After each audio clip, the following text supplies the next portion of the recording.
Hello and welcome to the sixth video in my top surgery series. I'm Kris Ripper.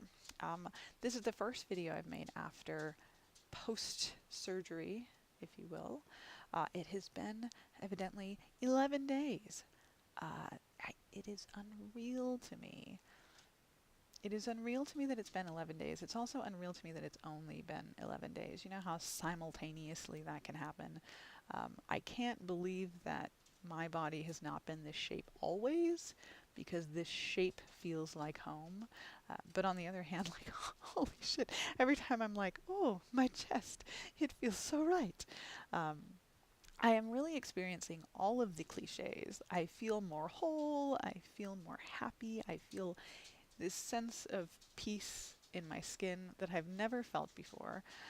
Maybe when I was a small child, like I remember running around as a little kid and feeling pretty damn happy, but um, not since then, not since puberty.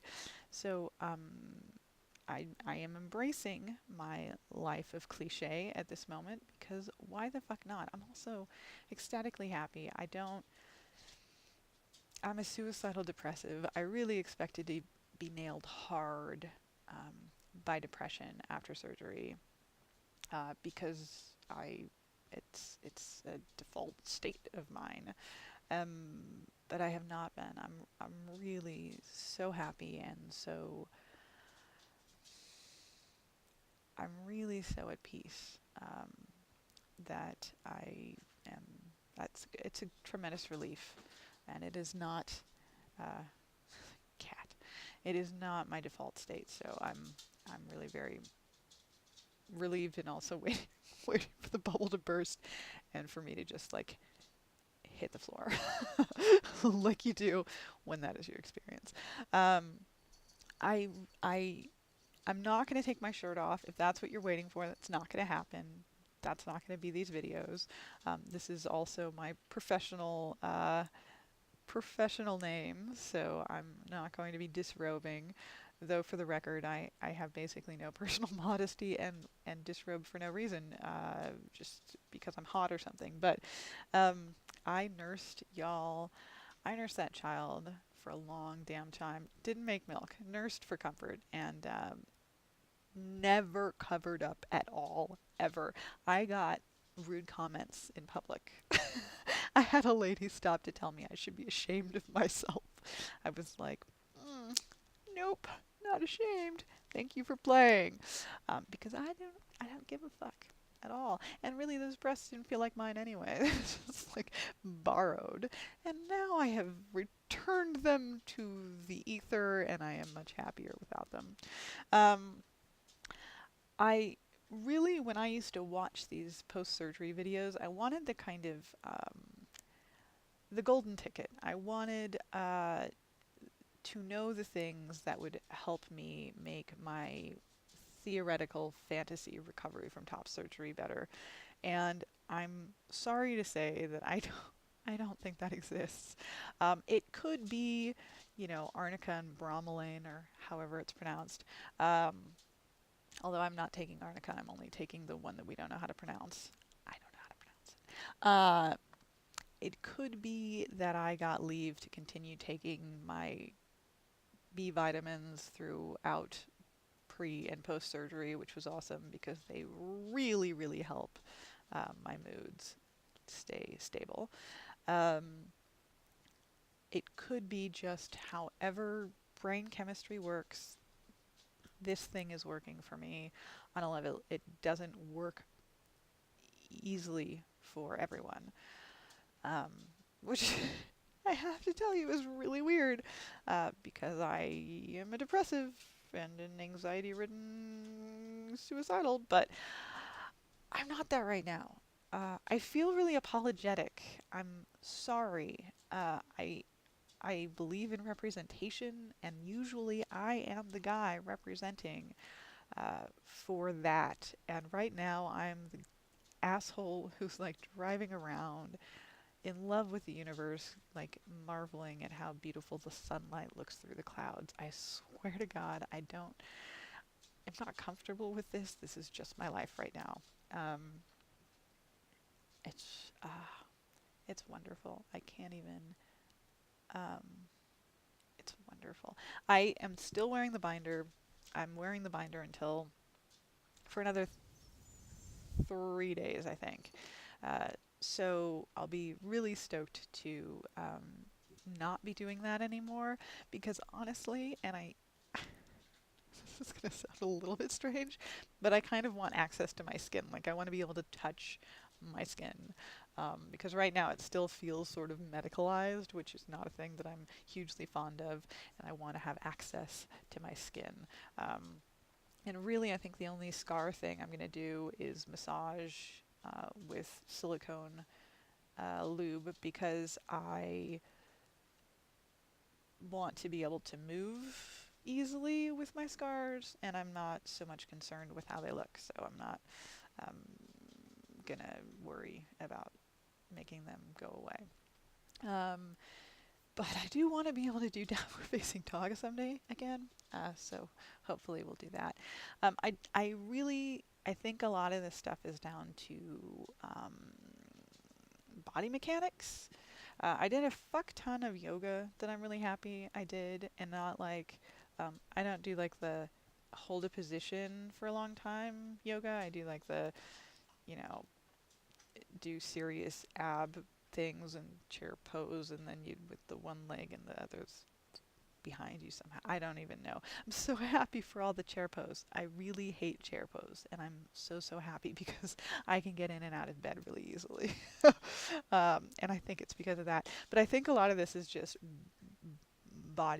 physical body mechanics. I have had more freedom of movement. I have not felt like a T-Rex. I have had like standing on tiptoes in order to reach for a cup kinds of things, but I did a lot of practice beforehand and a lot of visualizations trying to understand how my body was going to feel. I drove like with my arms pressed to my side before I had surgery just to kind of understand how my normal driving was going to work. And I'm glad I did all that, but it's, for me, that part of recovery has not been hard. Um, Relying on people is hard. Asking for help to like change the laundry and put the laundry into the dryer is hard for me, and I um, have people around who are perfectly willing to help, but it's still very hard. So I find that difficult. But the physical stuff, for the most part, has not been that hard for me, and I really anticipated it being terrible. I mean, I anticipated this being an unholy nightmare, um, which I was very clear with my counselor when she was like, maybe we should think it might be okay. And I was like, no, no. Like, if I anticipate it being horrific and it's not horrific, then I will feel better.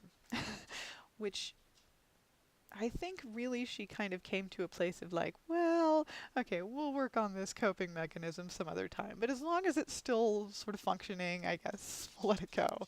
And I think it is functioning because I really envisioned horrible things and did not experience them. I have not done as much marathoning of television as I thought I was going to do. I've read a lot. I've really done a lot of sitting and just being happy. I'm sorry. I know, I know that sounds ridiculous. I've done a lot of lying down and just being happy. I don't nap. I have not napped a single time because I'm not a napper. But just like lying there, like with my hands on my chest, going like, yes, yes, this is how this is supposed to be. Um, so that's been my experience. Day 11. Did I say 11? Like that's unreal. I'm gonna be really happy to have the binder off.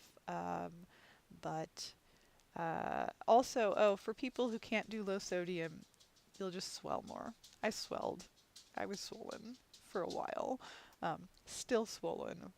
And probably I think some of that is because I apparently eat a high sodium diet, like a ridiculously high sodium diet. Like my sodium intake for like a meal is what I'm supposed to be getting for a whole day. So I have I have absolutely noticed, I think, that eating like doing more smoothies and less like food that I normally eat has helped with the swelling. It could also be just days pass and the swelling goes away.